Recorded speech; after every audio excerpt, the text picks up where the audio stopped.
8장 1항 우리 성경 말씀 로마서 14장 18절입니다. 성경 말씀 로마서 14장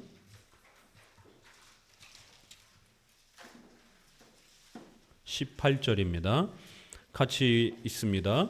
이로써 그리스도를 섬기는 자는 하나님께 기뻐하심을 받으며 사람에게도 칭찬을 받느니라.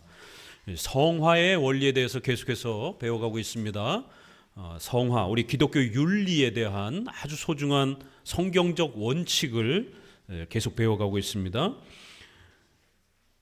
십계명에는 종교적, 신앙적 예절이 있고 우리 일상생활과 관련된 또 생활윤리가 이렇게 구축되어 있습니다. 그래서 항상 우리가 신앙의 이러한 예절, 또 예배의 예절, 또 우리의 교회 생활의 예절, 이러한 부분들을 또 잘 지켜서 성숙하게 자라가야 되고요. 또 부모를 공경하라, 또 살인하지 말라, 도적질하지 말라, 간음하지 말라, 이런 우리 생활과 관련된 또 윤리 부분에서도 최선을 다해서 또 열심히 노력하면서 우리 크리스천들이 착하게 살아가야 됩니다. 착하게 살았기 때문에 구원받는 건 아닙니다.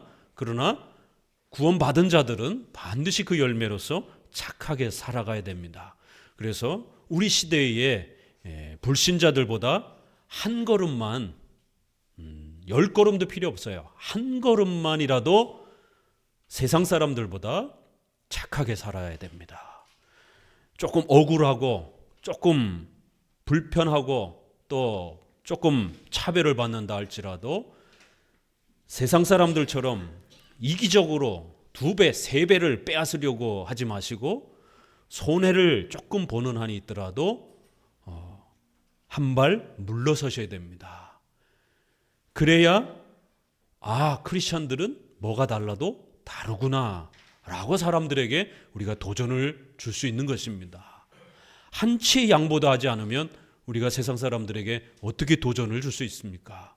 하나님 믿으니까 정말 우리가 이렇게 좋더라.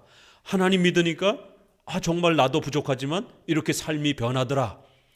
삶이 변하니까 부부관계가, 부모 자식 관계가, 또 우리 이웃들과 또 직장의 관계가 점점 좋아지는 것이에요. 그렇게 착한 열매들을 적어도 빛과 소금의 역할을 감당하면서 하나님의 영광을 위해서 드러내야 된다는 겁니다.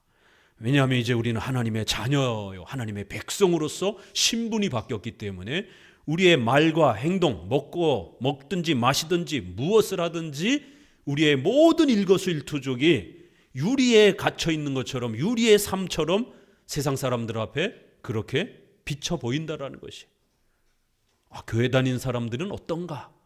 예수님을 믿는 사람들은 어떤가에 대한 그러한 주목을 받게 되어 있습니다. 그래서 말하는 것도, 행동하는 것도, 또 인격적인 이런 여러 부분에서 세상 사람들보다는 한 걸음 더 착해야 된다는 거예요. 그러면 하나님께도 칭찬을 받고 사람들에게도 칭찬을 받는다는 거예요. 사람들에게 칭찬을 받는 것에 대해서 기독교인들이 굉장히 이거를 무시합니다. 성화와 기독교 윤리를 무시하는 이런 신비주의, 체험주의, 은사주의 때문에 그저 자기의 어떤 신비 체험과 신앙의 어떤 가득 찬 체험만 있으면 그게 제일인 것처럼, 이렇게 한국 교회는 극단적인 이러한 경건주의와 신비주의 때문에 남이 어떻게 생각하든 자기만 은혜 충만함을 받으면 되는 것처럼 아주 몰상식한 기독교인들, 아주 버르장머리가 없는 기독교인들, 아주 못된 크리스찬들, 아주 이기적인 그리스도인들, 이렇게 한국교회에서 크리스찬들은 이미 벌써 그렇게 이미지가 굳어져 버렸습니다.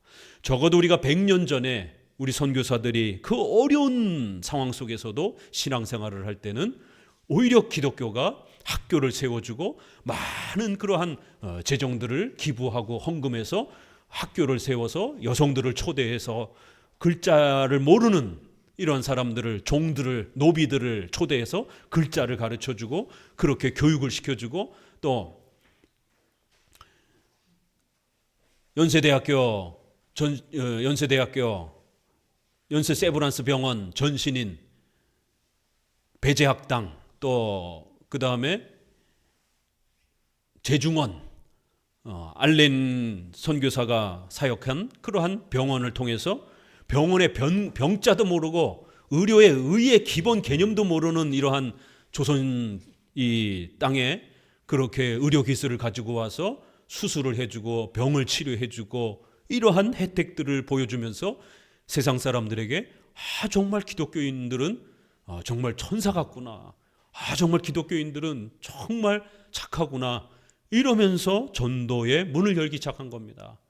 그런데 100년 만에 한국 사회는 신도시에 교회가 먼저 들어가면 상관이 없지만 아파트가 먼저 들어가고 나중에 교회가 들어오려면 아주 분여회에서 머리 뜯으려고 절대로 교회 들어오면 안 된다라고, 아파트값 떨어진다라고 이렇게까지 데모하면서 교회를 못 들어오게 하는, 교회가 들어오면 시끄럽고 쓰레기 또 주차 문제 이런 부분들에 대해서 너무 교회가 이기적이라는 거예요. 동네를 막 장악해버리니까 오히려 동네를 섬기고, 주중에는 주차장을 다 개방을 하고, 주차 어느 동네나 다 힘들잖아요.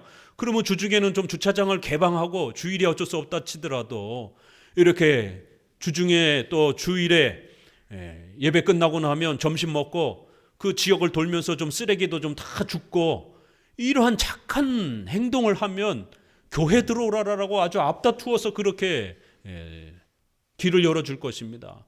강남에 그 장애인 복지시설이 들어온다고 하니까 강남에 그 부녀회장과 강남 그 유명한 한국에서 제일 비싼 그 건물을 갖고 있는 그 교회의 여전도회, 남전도회가 머리띠를 두르고 같이 장애인 복지시설 절대로 못 들어간다라고 아주 데모를 하고, 그게 9시 뉴스에 나오고 얼마나 창피하던지. 이게 지금 한국 교회의 빛과 소금의 역할이 아니라 오히려 가장 손가락질을 받는, 오히려 세상의 일반 사회봉사단체보다도 못한 오히려 어둠을 조장하는 그러한 형태로 교회가 손가락질을 받고 있습니다. 심각한 겁니다. 기독교 윤리를 무시하고 윤리가 없는 기독교가 돼서 그래요.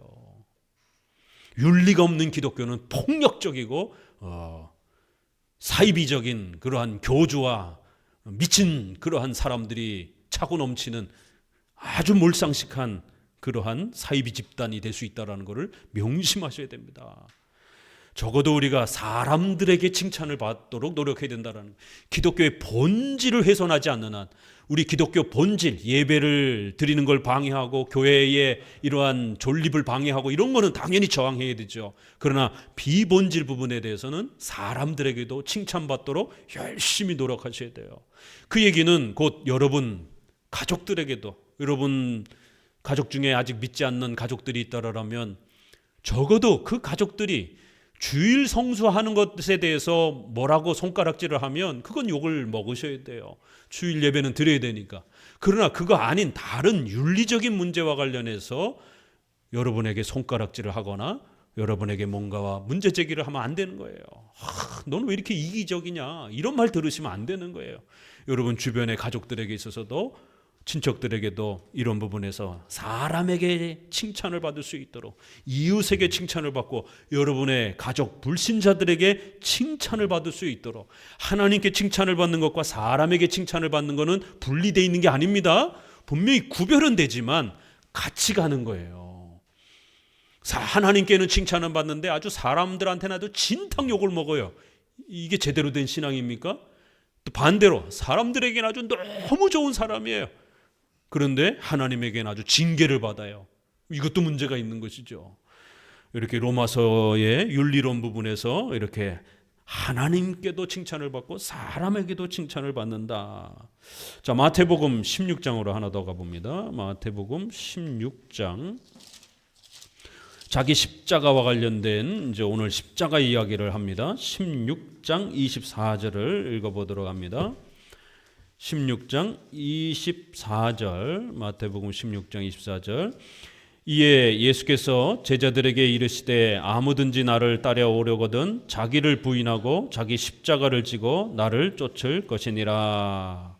이렇게 성경에서는 예수님을 믿고 난 이후에 성도들은 반드시 성화, 성장, 거룩하게 성장해야 되는 이러한 생활의 삶에 있어서 각각의 자신의 십자가를 짊어지는 이러한 어려움을 감당해야 된다는 거예요.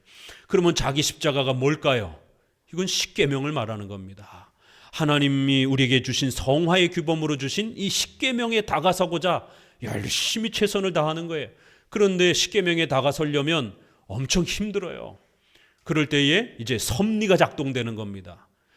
하나님의 섭리란 각각의 형편이 다 다릅니다.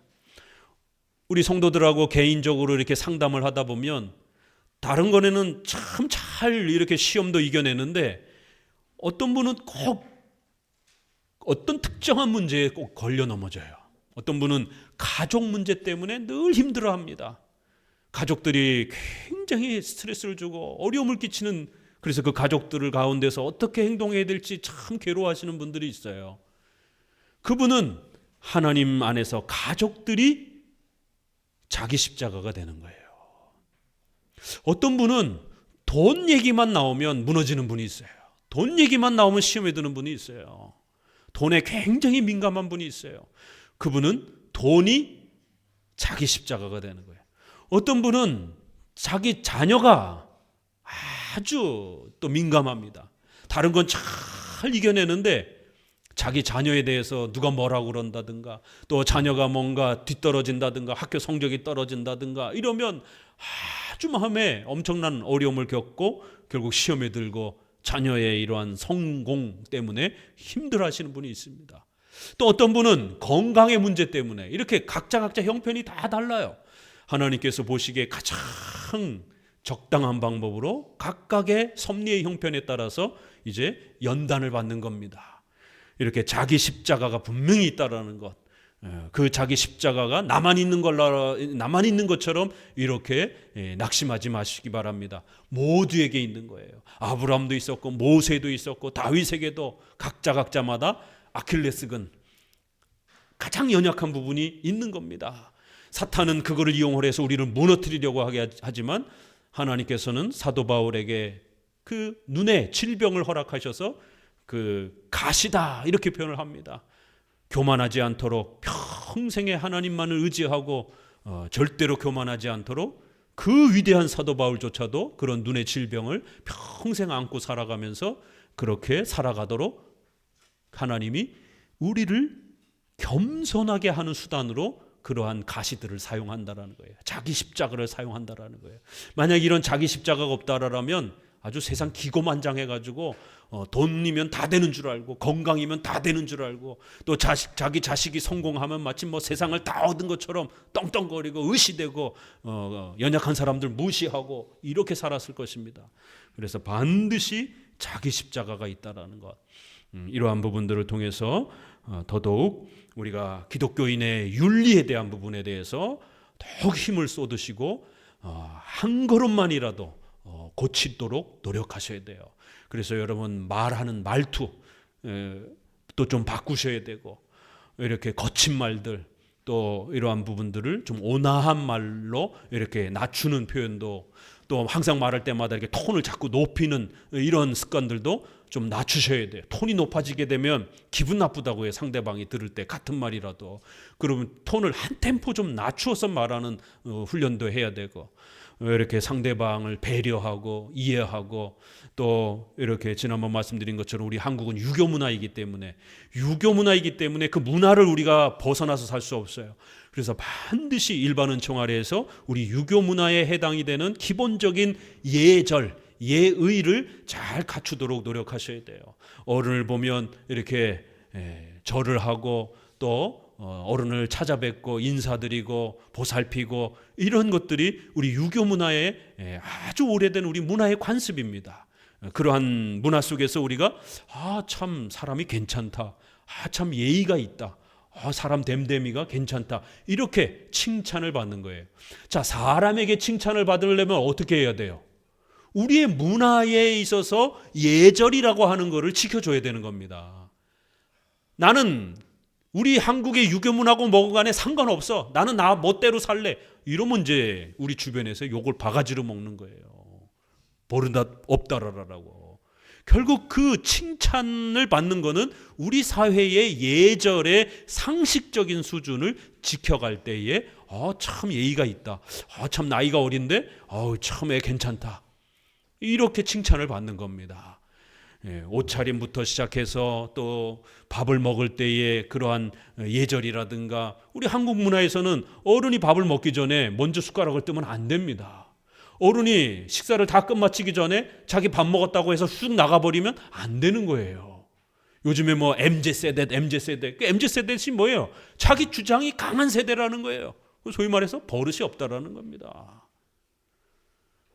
아니, 사람이 어떻게 자기 하고 싶은 대로만 다 하면서 살 수 있겠습니까?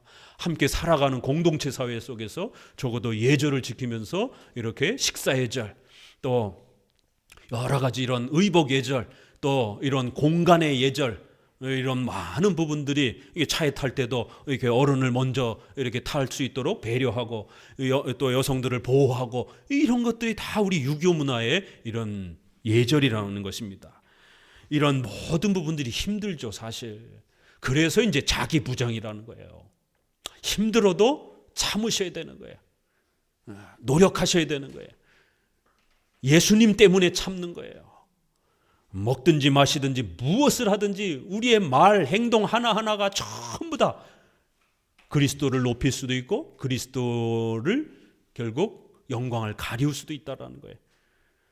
억울하지만, 분하지만 예수님 때문에 참으면 되는 거예요. 그러면 얼마든지 섭리 속에서 그 어려운 형편이 나중에 오히려 여러분을 돕는, 모든 것이 합력하여 우리 성도들을 돕는 놀라운 섭리로 변화되기도 합니다. 어떨 때는 정말 미운 원수 같은 그런 내 곁에 있던 사람이 그렇게 우리의 좋은 착한 행실들을 통해서 감동을 받고, 오히려 그 사람이 나중에 여러분이 어려웠을 때 정말 진심으로 도와줄 수도 있는 이런 반전이 일어날 수도 있어요. 그게 인생입니다. 어떨 때는 정말 나를 아주 정말 목숨처럼 보호해 줄 것처럼, 그렇게 간슬게 다 빼줄 것처럼, 그렇게 내 옆에서 도와줄 것처럼 그러던 사람이 결정적인 순간에 사기를 치고 뒤통수를 치기도 하고, 그러는 게 인생이에요. 그렇기 때문에 우리가 하나님의 섭리를 의지하면서 이 사람이 나를 사기를 칠지 안 칠지 어떻게 알겠어요? 하나님을 의지해야만이 우리가 이러한 모든 삶 속에서 안전한 길로 걸어갈 수 있는 것입니다. 하나님은 언제 우리를 도와주시는가? 하나님의 뜻대로 살기 위해서 자기 부정, 힘들지만 애쓰고 노력하는 거예요. 신앙적 예절, 일반 생활적 예절을 지키기 위해서 열심히 노력하는 거예요. 한번 화낼 거 마음을 다시 차분히 가라앉히고 억울하지만 양보하는 거예요. 그럼 하나님이 나중에 2배, 3배로 훨씬 더 갚아주십니다. 하나님이 여러분이 그 억울했던 형편들 다 알고 계시는 거예요. 그래서 우리가 섭리를 의지하면, 하나님의 절대 주권을 의지하면 참을 수 있어요. 참으면 결국 좋은 열매가 나중에 돌아옵니다. 자, 자기 십자가 이제 8장을 같이 읽어봅니다. 십자가를 지는 것, 자기 부정의 일부. 우리는 그리스도인의 제자로서 각각 십자가를 져야 한다. 1항 그리스도의 십자가와 우리의 십자가. 자, 2번째 줄부터 읽습니다. 그것은 곧 모든 제자가 각각 자기의 십자가를 지는 경지이다. 그리스도께서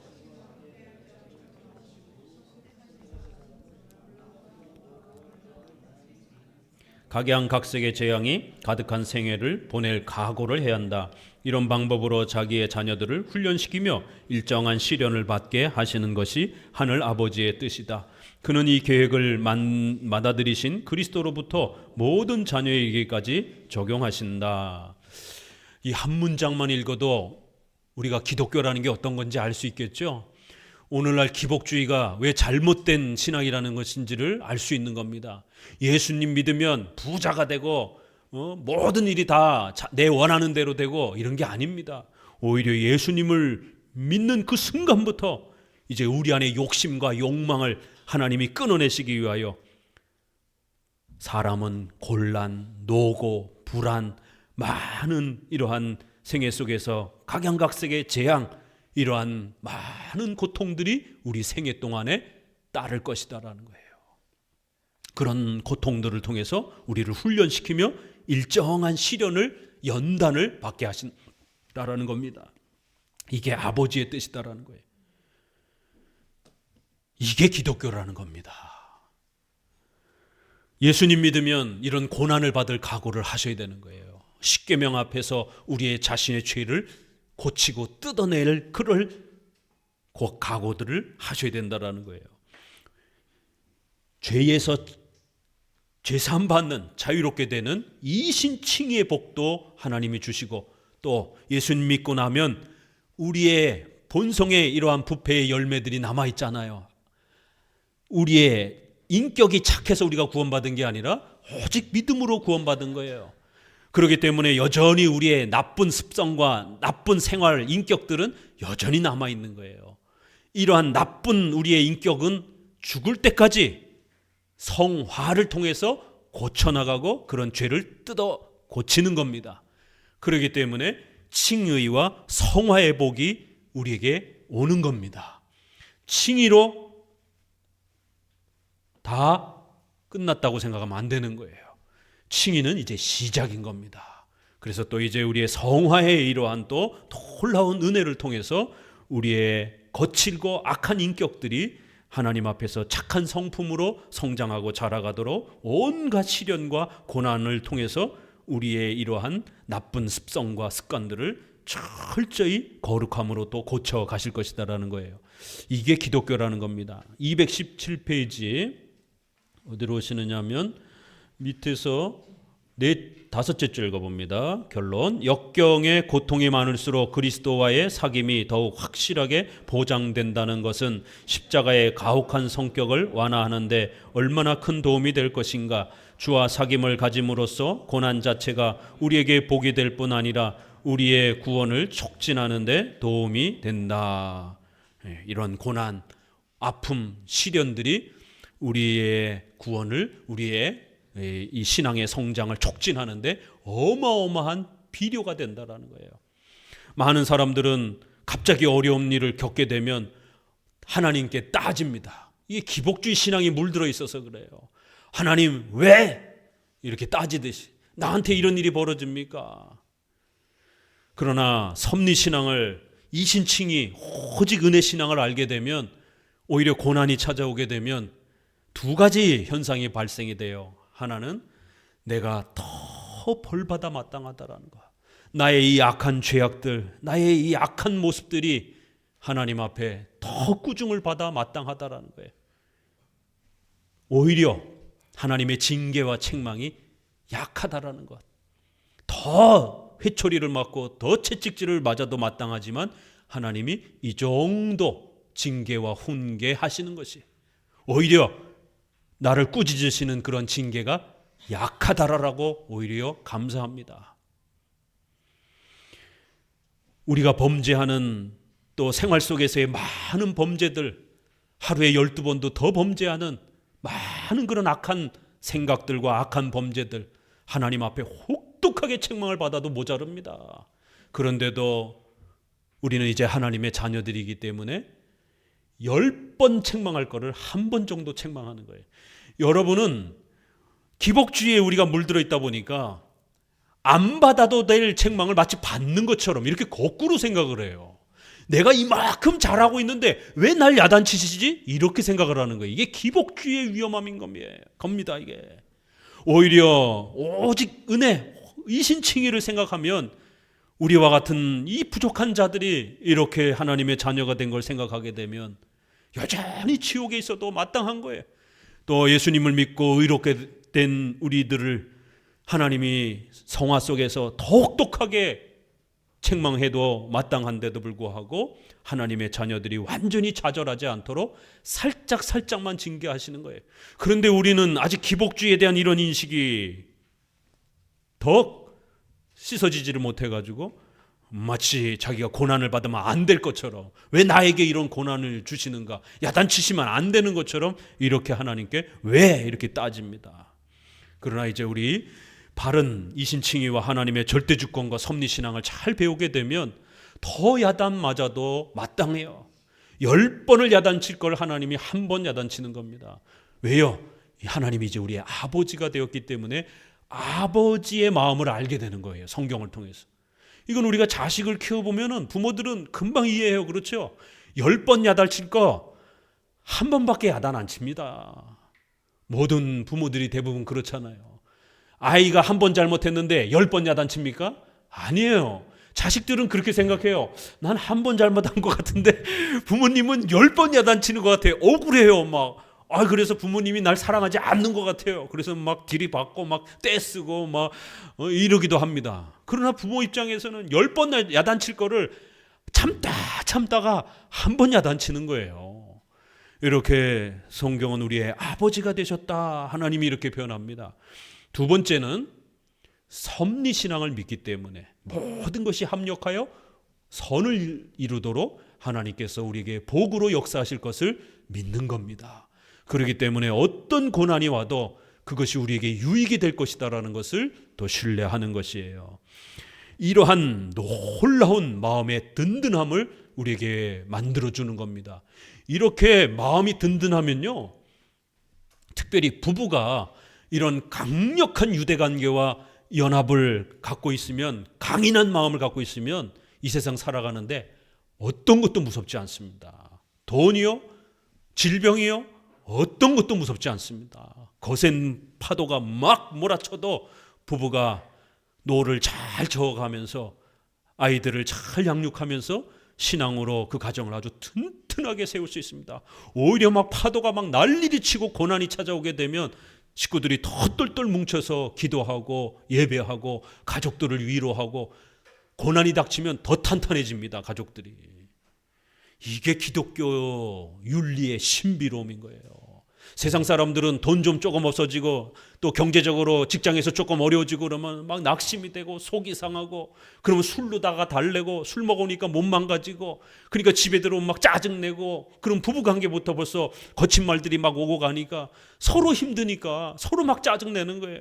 그럼 부부싸움을 하는 걸 또 자녀들이 보면은 얼마나 불안하겠습니까? 애들 정서적으로 또 다 망가지고 다람쥐 쳇바퀴듯이 더 밑으로 곤두박질 치는 거예요. 그러나 우리는 이렇게 엄청난 하나님의 주권과 섭리 아래서 우리 삶을 책임지시는 하나님의 이러한 도우심을 알기 때문에 아주 견고한 확신과 위로가 우리의 삶을 보호해 주는 겁니다. 인간은 참 희한한 존재예요. 우리 속담에 호랑이 굴에 잡혀가도 뭐라 그래요? 정신만 똑바로 차리면 오히려 살아나오고, 아니요, 오히려 호랑이를 잡아갖고 나올 수도 있다 그러잖아요. 정신력이 약해지게 되면 아무리 좋은 형편이어도 망가지는 거예요.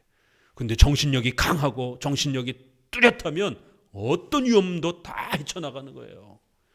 그런데 가장 강력한 정신력과 마음을 견고하게 붙잡아주는 힘은 돈도 아닙니다. 권세도 아니에요. 그건 오직 이신칭의와 하나님의 절대 주권의 이 섭리교리입니다. 이것만 알면 마음이 막 철갑을 두른 그런 심장이 됩니다. 아주 간이 배 밖으로 탁 나와가지고 무시무시한 아주 강인한 마음을 갖게 되는 겁니다. 이항 십자가는 우리로 하여금 하나님의 능력을 완전히 믿게 만든다. 이 문장을 잘못 읽었나요? 고난은 우리로 하여금 완전히 시험에 들게 합니다. 보통은. 그런데 지금 기독교 강의에서는 어떻게 얘기해요? 거꾸로 얘기하잖아요. 그렇죠?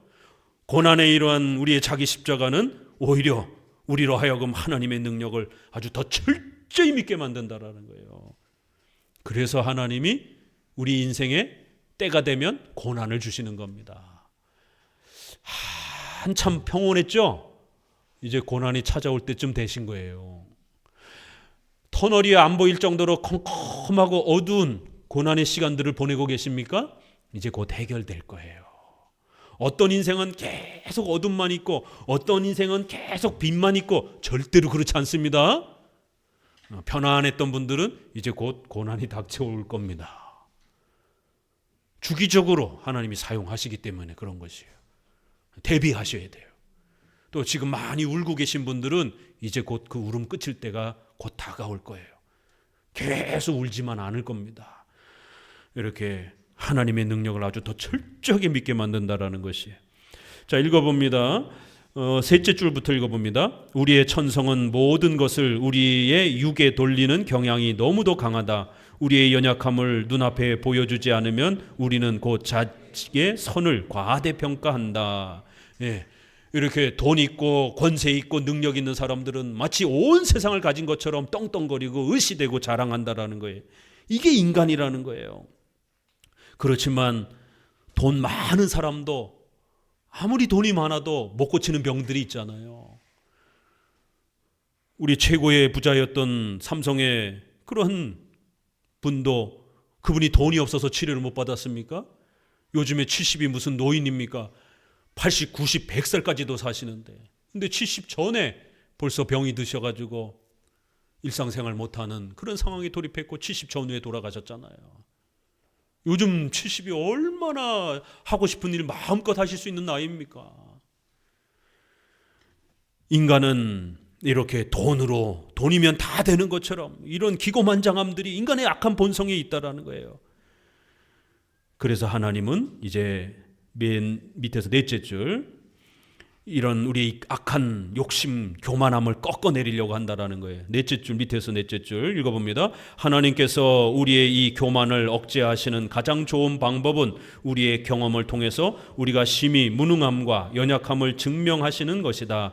따라서 하나님께서는 치욕, 빈곤, 근친의 죽음, 병, 기타의 재난들로 우리를 괴롭히신다. 재난이 있는 동안 우리는 견뎌내지 못하고 곧 굴복한다. 이렇게 자만심이 꺾여 하나님의 힘을 구할 줄 알게 되고 하나님의 힘만이 재난을 이기고 굳게 버티는 힘을 준다는 것을 깨닫게 된다. 종교개혁 시대 때 흑사병이 돌자 목사님들도 많이 돌아가셨어요. 우리 근친, 우리 가족들의 죽음. 목사님이면 하나님이 지켜주시니까 이런 전염병에서도 살아남는 거 아닌가? 아니에요. 각각의 섭리적 형편에 따라서 우리 가까운 가족들이 죽는 이런 아픔과 고통을 목사님도 겪을 수 있는 겁니다. 목사님도 사람이기 때문에 동일한 자기 십자가의 훈련을 받는 것이에요. 목사님 가족이 죽었다고 해서 목사님이 더 무슨 죄를 지었고 이렇게 생각하시면 안 되는 거예요. 누구나 다 이 고난에 우리의 욕심을 꺾기 위한 하나님의 섭리의 훈련을 받는 겁니다. 그래서 시편 30편 6절 7절에도 다윗조차도 구약의 그 가장 그런 번영을 누렸던 다윗도 이렇게 다윗은 번영했을 때 태만하여 감각이 마비되고 의지해야 할 하나님의 은혜를 무시하고 자기를 믿어서 영원히 흔들리지 않을 것이라고 그렇게 교만한 적도 있었다라는 거예요. 그래서 다윗도 또 간음을 행하는 이런 죄에 걸려 넘어지고 무너지잖아요. 자, 밑에서 다섯째 줄 읽어봅니다. 맨 아래 신자는 이렇게 자기의 병이 증명됨으로써 경고를 받아 겸손한 마음을 가지게 되며 육에 대한 사악한 신뢰를 탈피하고 하나님의 은혜를 구하게 된다. 사망, 이것은 우리에게 인내와 복종을 가르치기 위하여 필요하다. 사망, 십자가는 하나님의 신실을 경험하는 기회와 미래에 대한 소망을 준다. 결국 이러한 성화 속에서의 이러한 고난을 주시는 이유는 인내와 복종하는 법을 가르치기 위한 것이다라는 거예요. 꼭 기억하셔요. 인내와 복종의 훈련을 시킨다라는 겁니다. 같이 읽습니다. 첫째 줄, 바울은 환난은 인내는 연단을 이룬다라고 가르친다. 환난 중에 있는 신자들과 함께 계시겠다는 하나님의 약속이 진실하다는 것을 하나님의 도움으로 꾸준히 참고 견디는 이런 인내는 자기의 힘으로 전혀 얻을 수 없다. 그렇기 때문에 하나님께서 필요한 때에는 약속하신 도움을 주신다는 것을 성도들은 인내를 통해서 체험한다. 그래서 그들의 소망도 강화된다. 하나님이 환난을 주시는 이유는 그 환난들을 통해서 인내하도록 훈련시킨다라는 거예요. 이 참고 견디는 이런 훈련들을 통해서 연단이 되어진다라는 거예요. 이게 지난번도 말씀드렸죠. 연단이라는 말이 캐릭터라는 말이에요. 성격, 습관, 인격. 영어로는 그런 표현이에요. 우리의 인격, 우리의 습관을 만들어가면서 우리가 더욱 훌륭한 인격의 됨됨이로 이렇게 성장하게 하는 아주 중요한 요소라는 거예요. 이렇게 하나님께서는 우리가 많은 시련과 환난들을 통해서 참고 인내하는 법들을 훈련시킨다라는 거예요. 그래야 우리의 이 악한 습관들이 바꿔져 간다라는 겁니다. 하나님이 우리에게 돈을 좀 많이 주고 건강도 좀 평생 주고 권세도 좀 많이 높은 데로 주고 이러면서 습관을 좀 고치는 방법은 없을까? 근데 그렇게만 되면 인간은 더 기고만장해집니다. 인간의 이 죄성 때문에. 그래서 그거를 없는 방식으로 낮추는 거예요. 없어 봐야, 발등에 불 떨어져 봐야 정말로 겸손해집니다. 어려운 사람 생각하게 되고 돌아보게 되고. 인간이 그래요. 그래서 하나님은 이런 고난을 통해서 우리 자신을 인내하게 만든다라는 거예요. 참게 만든다라는 거예요. 그러면 우리 성품이 온화해진다라는 겁니다. 자, 계속 읽어봅니다. 219페이지의 첫째 줄, 저 오른쪽. 이제 우리는 얼마나 많은 은혜가 서로 연결되어 십자가에서 솟아나는지를 알 수 있다. 우리 자신의 힘에 대한 그릇된 과대평가를 바로잡으며 우리를 기쁘게 하는 위선을 폭로함으로써 십자가는 육에 대한 우리의 위험한 신뢰를 없애버린다. 이렇게 교만이 꺾인 우리에게 십자가는 하나님만을 믿는 것을 가르치며 그 결과로 우리는 낙심하거나 항복하지 않게 된다. 결국 우리가 의지하려고 하는 비성경적인 수단과 방법, 돈만 있으면 다 되는 것처럼 이렇게 자꾸만 악한 방법으로 살아가려고 하는 이런 못된 우리의 습관을 하나님이 하나씩 끊어낸다는 거예요. 그래서 성경적인 방법으로 성공하고 또 성장하는 법들을 가르치신다라는 겁니다. 4항 8장은 그렇게 어렵지 않아요. 그냥 술술술술 읽어도 핵심만 정확하게 알면 편안하게 읽을 수 있습니다. 4항 십자가는 우리의 인내와 순종을 훈련시킨다. 첫 번째 줄, 주께서 자기 백성을 괴롭히시는 데는 순종심을 가르치시려는 것이다. 그것은 하나님께서 주신 순종 이외에 어떤 다른 순종을 그들이 표시할 수 있다는 뜻이 아니다. 그러나 하나님께서 주신 각종 은혜가 그들 안에 숨은 채로 무용지물이 되지 않도록 그것들을 오해할 여지 없는 증명으로 밝히 드러내시기를 하나님께서는 기뻐하신다. 그러므로 자신의 종들에게 주신 인내력과 지조를 밖으로 드러내심으로써 그들의 인내심을 시험하신다고 한다. 맨 아랫줄 창세기 22장 1절에 거기에 보면 아브라함을 시험하시며 그의 경건을 증명하셨다. 여기 굉장히 벅찬 표현이 나옵니다. 하나님께서 우리에게 고난을 주시는 이유가 두 개가 있어요. 하나는 우리의 죄 때문에 우리의 죄를 끊어내도록 더욱 거룩해져 가도록 훈련시키는 거예요. 그런데 또 하나는 성화. 여러분의 믿음이 얼마나 훌륭한지를 그 환난과 고난 속에다가 두셔서 여러분이 흔들리지 않고 믿음을 잘 지켜내는 그런 아주 멋진 크리스찬임을 하나님이 증명해내려고 한다는 거예요. 여러분이 얼마나 착한지 하나님이 증명하시려고 갑자기 여러분의 인생에 막 억울하고 화나는 그런 어떤 상황이 벌어진다는 거예요. 죄 때문이 아니라 여러분을 성화시키고 성장시키기 위해서. 우리 고난이 찾아오면 4가지 섭리의 원인 찾으라 그랬죠? 이것도 반복되는 거예요. 기억해 볼까요? 죄 때문에, 두 번째 성화 때문에, 세 번째 사탄의 공격 때문에, 네 번째 하나님의 영광을 위해서도 고난이 찾아온다는 거예요. 그래서 때로는 우리가 얼마나 성도들이 배반하지 않고 신실한 사람들인지를 또 증명해내기 위해서 또 회사의 어떤 위기와 모함을 받을 수 있는 그런 어떤 위기를 두시는 거예요. 그래서 막 사람들이 갑자기 우리 신자를 모함하고 조롱하고 오해하는 이런 일이 벌어지는 거예요. 그럴 때에 우리 신자들이 꿋꿋하게 자신의 신실함을 절대로 그렇게 악한 일을 하지 않은 것에 대해서 윗사람이 나중에 발견하게 되는 거예요. 그러면 처음에는 오해가 되고 모함도 받았지만 나중에 보니까 정말 이 사람이 회사의 이런 재정이라든가 회사의 이런 중요한 일에 함부로 손해를 끼치지 않고 얼마나 착실하고 신실하게 회사의 그러한 재산을 잘 지켜냈는지 윗사람이 알게 되도록 증명하기 위해서 갑자기 막 모함을 받는 거예요. 저 사람이 회사 돈을 횡령했대요. 막 이러면서 안 받아도 될 모함을 받는 거예요. 참 하나님께서 우리 성도들을 그 사회의 빛으로 드러내는 방법도 참 이렇게 섭리하네 기가 막힙니다. 요셉의 생애를 보세요. 그렇죠?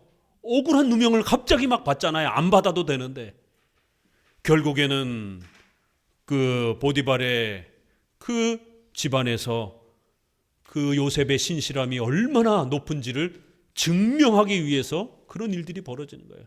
갑자기 그 부인이 가문하자고 같이 동침하자라고 막 유혹을 하지를 않나. 그럴 때 얼마나 억울했겠습니까? 자기가 유혹한 게 아닌데 요셉은. 결국 나중에 보디발이 그 모든 부분들을 알게 되고 난 다음에 요셉을 더 신뢰하게 되는, 정말 이 사람은 믿을 만한 사람이구나, 이런 일들이 벌어지는 것이에요. 우리의 지조, 우리 성도들의 신앙이 얼마나 멋진 사람들인지를 드러내도록 기회를 마련한다라는 거예요. 세상 사람들도요, 위기가 찾아오면 어떤 사람들은 절망하고 망하지만 그 위기가, 그 우스갯소리로 위기를 뒤집으면 기회가 돼요. 난세에 영웅이 난다라는 이런 고대 속담도 있습니다. 정말 사회가 어려움에 처했을 때 영웅이 등장한다라는 거예요. 정말 훌륭하고 멋있는 사람이 그 사회의 어려움을 해결하면서 백성들을 살리고 보호하는 리더의 이러한 모습이 드러난다라는 거예요. 하나님께서는 이렇게 우리 성도들이 얼마나 멋있는 신자들인지를 세상 사람들에게 증명하고 드러내기 위해서라도 일부러 그런 고난을 주신다라는 거예요. 여기 표현도 주께서 자기 백성을 괴롭히신다 이렇게 표현되어 있잖아요. 첫째 줄에. 마치 하나님이 우리를 괴롭히는 것처럼 느껴질 때가 있어요. 정말 막 코너로 몰릴 때가 있어요. 우리 부산가족도 그 재판도 지금 힘든데 또 이런 엄청난 또 질병의 또 아픔들을 하나 겪기도 힘든데 코너가 몰리듯이 이렇게 2개, 3개가 막 2중, 3중으로 막 어려움이 찾아오잖아요. 하나님이 우리를 괴롭히실 때는 정신 못 차립니다. 막 죽을 것 같습니다. 막 목이 졸리면서 막 숨이 막혀서 지금 당장 죽을 것 같아요. 왜 하나님이 우리의 목을 조르십니까? 왜 우리를 괴롭히십니까? 시편에도 우리가 읽었습니다. 하나님이 우리를 죽이실지라도 하나님은 가장 신실하게 행하신다는. 결국 첫 번째, 내가 가지고 손에 쥐고 있는 그 악한 수단을 놓게 하려고 하는 거예요. 그 악한 수단을 내려놓게 만드는 거예요. 또 하나는 우리가 얼마나 멋진 신자인지를 우리 가족들에게, 우리 이웃들에게, 우리 사회 속에 드러내기 위해서 엄청난 고난을 주시는 겁니다. 저도 많이 유명해졌어요. 그래서 인터넷에서 이런 많은 이신칭의, 회심준비론, 이런 많은 부분들에 대해서 어떤 대부분의 많은 신학자들이 대답을 안 해요. 왜요? 그런 논쟁에 휘말리게 되면 욕을 먹잖아요. 어쨌든 저쨌든 적이 등장을 하게 되니까, 반대편이 드러나게 되니까. 그런데 많은 목사님들과 또 성도님들이 그런 신학적 주제에 대해서 궁금해하고 신학자들에게 질문하면서 답을 요구한단 말이에요. 그럴 때 저도 그냥 가만히 있으면 돼요. 그러면 욕 안 먹습니다. 그러나 이러한 진리에 대해서 답답함을 토로하는 이런 분들에게 하나님께서 주신 지혜와 지식의 이러한 신학자로서의 자질을 가지고 그들을 도와줄 의무가 있잖아요. 신학자니까. 그래서 제가 접할 수 있는 그런 많은 자료들을 잘 정리해서 정통 기독교 입장은 이런 겁니다 라고 소개하게 되니까 좋아하는 사람들은 좋아하지만 또 그걸 불편하게 여기시는 분들은 엄청나게 또 욕을 하는 거예요. 그렇지만 그러한 시간들을 통해서 적어도 조직신학자인 신홍균 목사라고 하는 신학자라고 하는 분이 어떤 분이구나라고 많은 사람들에게 그래도 또 이렇게 좋은 평판을 또 갖추게 되는 그런 또 귀한 고난의 이러한 시간들을 또 많이 겪게 됩니다. 자, 여러분도 마찬가지예요. 여러분의 지조를 밖으로 드러내시기 위해서 그런 인내심을 시험하신다라는 거예요. 넘기시면 220페이지에 베드로전서 1장 7절에 불시험, 성도를 시험하는 불시험이라고 이렇게 표현까지 하고 있어요. 얼마나 힘든지 불시험이라고. 이러한 믿음의 시련이 성도들에게 다가온다라고 성경은 여기저기에서 가르친다라는 겁니다. 두 번째 단락, 우리 셋째 줄부터 읽어봅니다. 두 번째 단락 셋째 줄 아래, 성도들에게 고난이 없으면 인내력도 없을 것이므로 그들이 받는 고난에는 충분한 이유가 있다고 하겠다. 그들은 또 십자가에 의해서 순종을 배운다. 자기의 경박한 생각대로 살지 않고 하나님의 뜻에 따라 사는 것을 배우기 때문이다. 모든 일이 그들의 소원대로 된다면 그들은 하나님을 따른다는 뜻을 깨닫지 못할 것이 분명하다. 여러분이 원하는 대로 다 된다라면 하나님의 도우심을 잘 우리가 체감을 못한다라는 거예요. 그래서 때로는 고난을 통해서 그것이 회복이 될 때 하나님이 우리를 도와주신다라는 걸 우리가 더 잘 느끼게 된다라는 거예요. 자, 5항 십자가는 약이다. 제목을 참 잘 잡았어요. 섭리는 약이다. 이런 자기 십자가의 고난은 약이다라는 거예요. 근데 이걸 누가 약이라고 생각합니까? 싫죠. 고난받고 힘들어지면 싫지. 이게 누가 이거를 복이다 이렇게 생각을 하겠어요.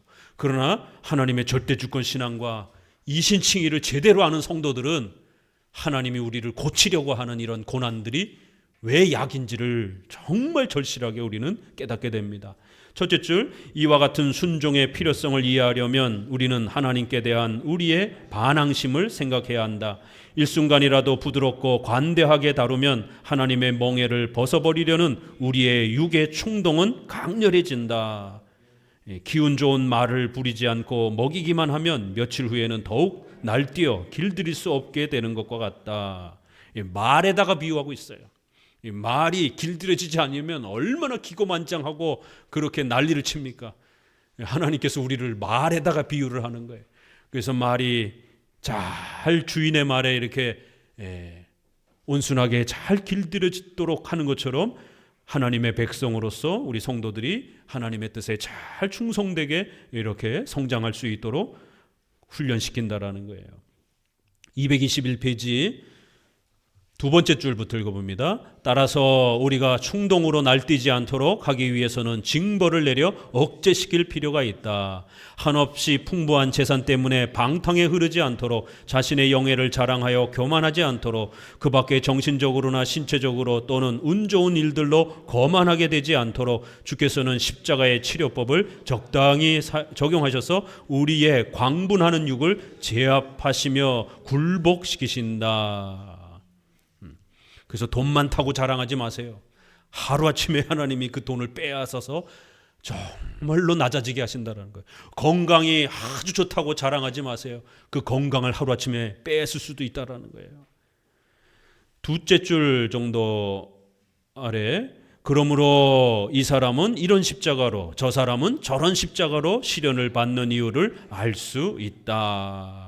맨 아랫줄, 이는 모든 사람이 예외 없이 병이 든 것을 아시기 때문이다. 6항, 십자가는 아버지께서 주시는 징벌이다. 고난의 네 가지 이유, 죄 때문에 우리가 또 고난을 받기도 해요. 또 그러나 5항은 뭘 말하는 거예요?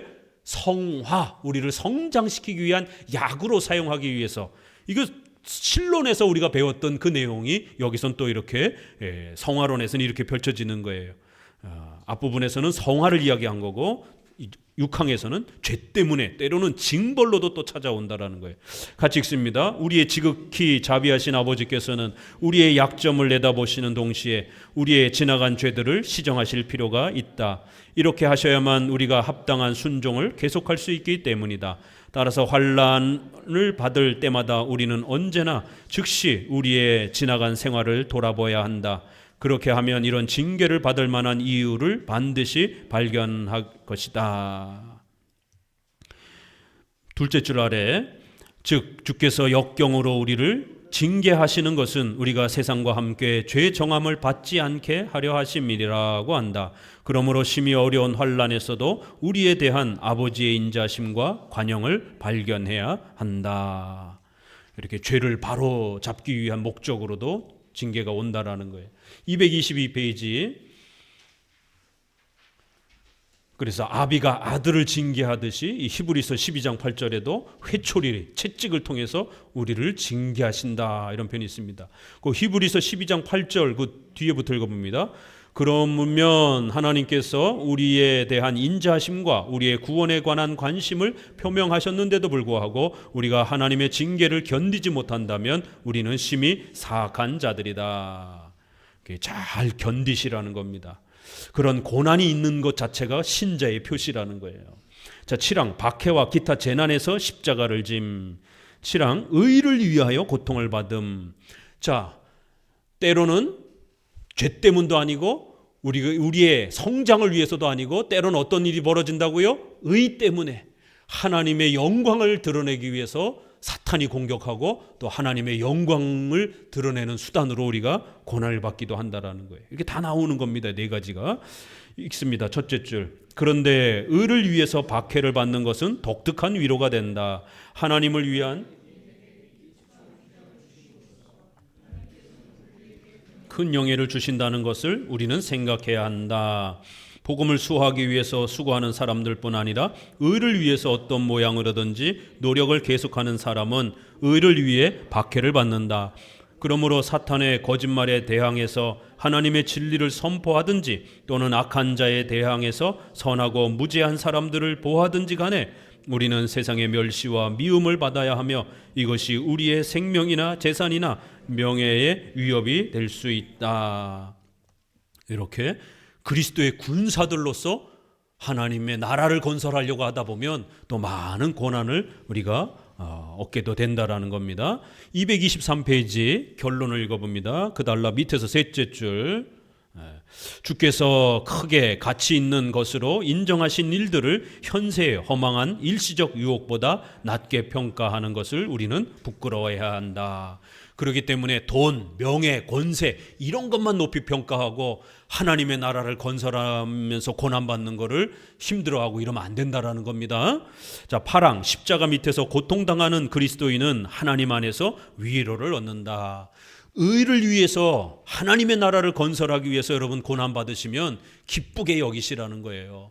여러분의 고난을 미랄로 사용하셔서 교회를 건설하고 하나님의 나라를 세우시는 그러한 중요한 수단으로 하나님께서 사용하실 것이다라는 겁니다. 밑에서 다섯째 줄 읽어봅니다. 특히 이런 십자가는 신자가 지는 것이 가장 적당하며 베드로가 가르친 것과 같이 우리가 십자가를 짐으로써 그리스도께서 영광을 받고자 하시기 때문이다. 224페이지로 넘어오셔서 일곱째 줄, 밑에서 일곱째 줄. 이런 경험은 그 성질상 고통스러운 것, 우리의 가슴을 찌르는 것이다. 그렇기 때문에 이런 고통으로 인한 곤란이 아무리 심하더라도 도리어 그 고통으로 연단을 받아 용감하게 저항하며 그것을 극복한다면 거기서 신자의 용기가 나타난다.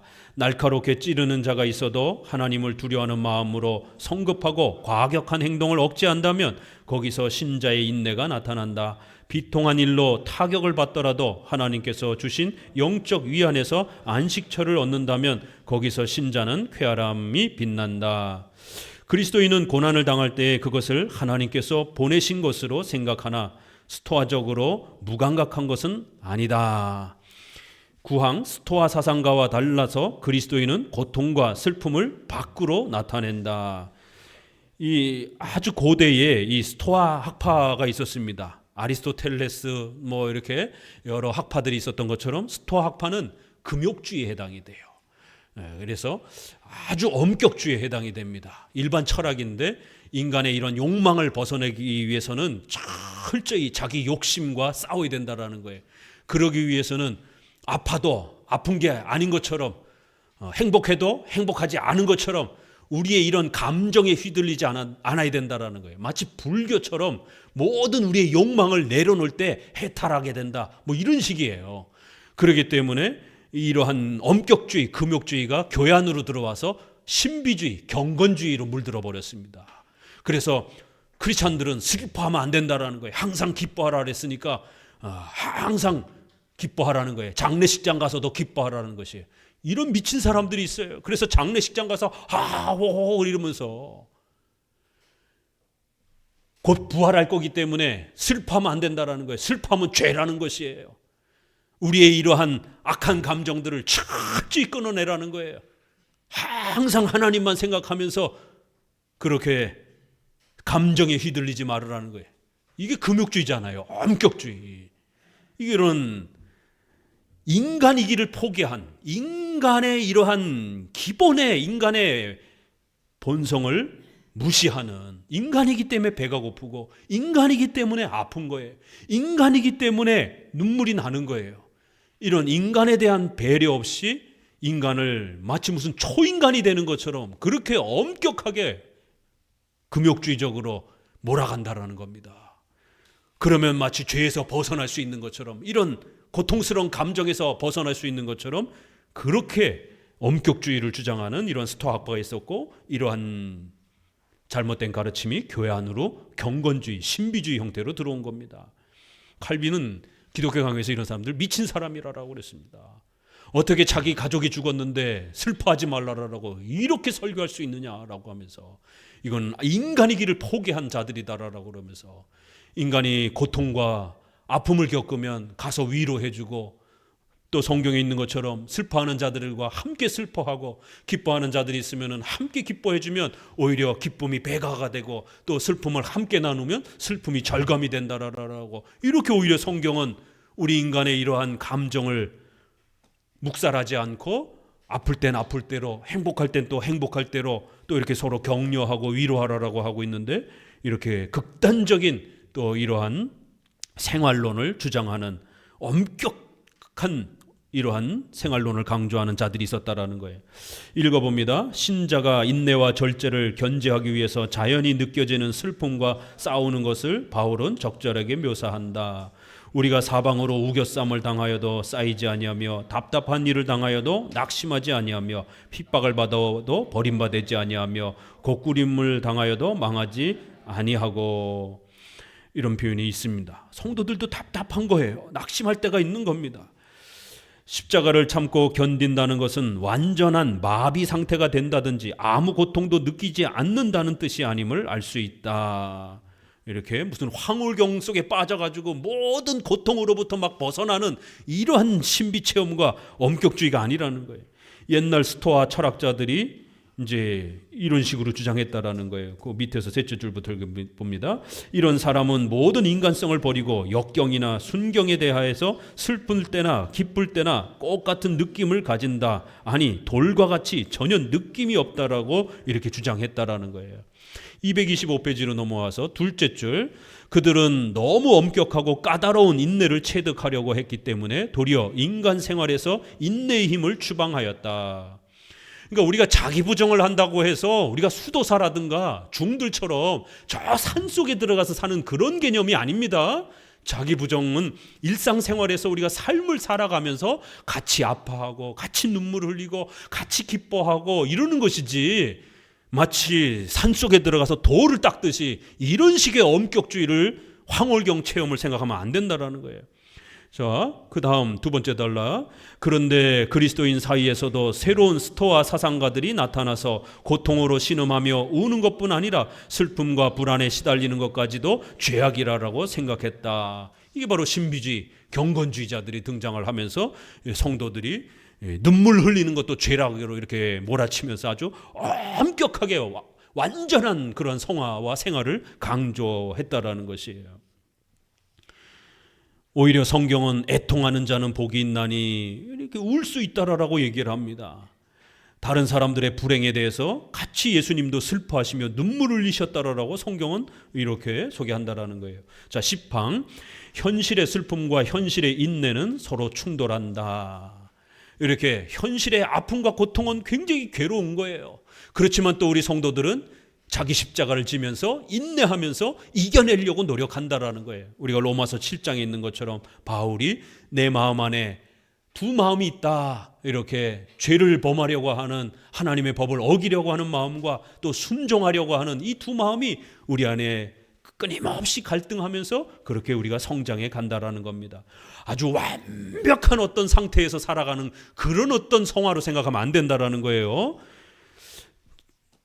다섯째 줄, 위에서 다섯째 줄 읽어봅니다. 가혹한 불행이 괴롭혀도 굴복하지 않으며 비통한 일이 있어도 영적 기쁨이 넘치며 불안에 눌려도 하나님의 위안으로 소생하여 용기를 회복하는 성도의 인내심을 성경에서 칭찬하는 것은 사실이다. 그러나 참는 동안에도 성도의 마음속에는 인간성에 배치된다고 느끼는 것을 피하며 무서워하는 자연적 심리와 이 여러 가지 곤란까지도 헤쳐가면서 하나님의 뜻을 따라 전진하겠다는 경건한 뜻이 서로 싸우고 있다.